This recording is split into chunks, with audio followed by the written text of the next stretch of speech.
Good afternoon. So today I wanted to go over Module 2 of the Gentex framework.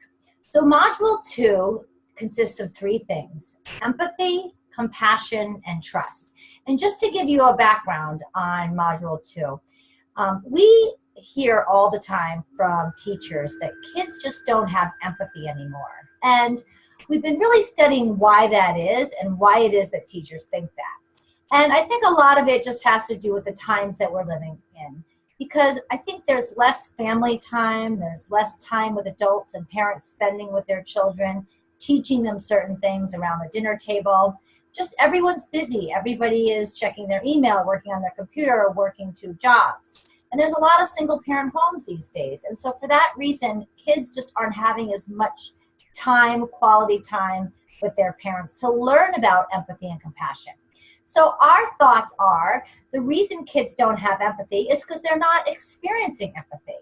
And Generation Text Online believes in something very strongly, is that you cannot act compassionately until you first felt empathetic. So the idea is that if we want to teach kids to be compassionate towards each other or towards others, that we have to give them this experience of feeling empathy. With consistent and continuous and routine empathy, compassion, you will build trust within a group. And that's what we're going to show you how to do. So as with every module in Gentex, there's routines, something that you do every day.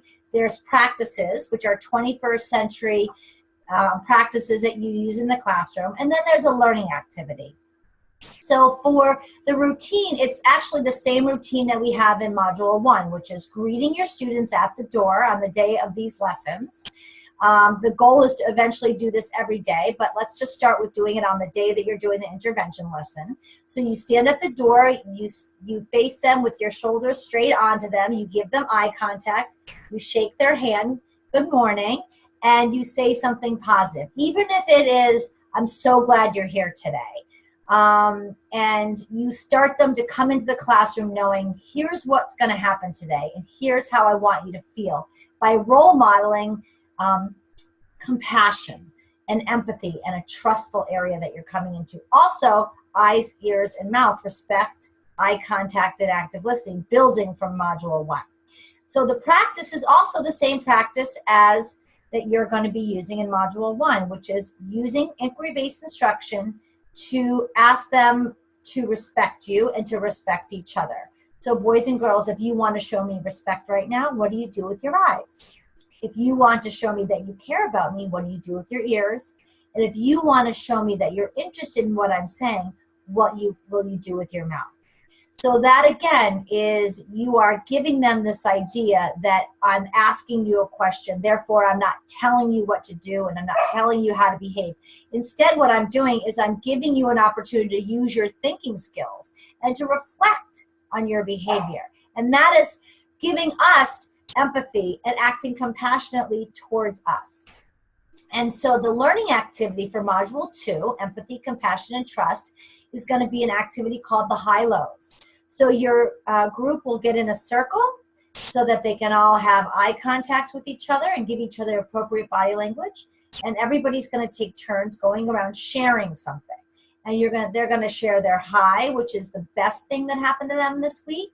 You also might need to attach some feelings to it. So what's something that made you happy or made you excited? That is your high. And what's your low? Something that made you sad or something that made you unhappy. Now, we cannot fix what is going on. We are just asking them to share. As students share their lows, other students will feel empathy for them. And you will be able to role model compassion. So if somebody says, my grandmother died, you say, oh, honey, I'm so sorry your grandmother died. This must have been a hard Thanksgiving for you without them there. So that is an example of the teacher role modeling compassion to somebody when we've all felt empathy. This learning activity should be done in your classroom once a week. Find a time to do this, because this will build empathy, compassion, and over time will build trust with you and your group.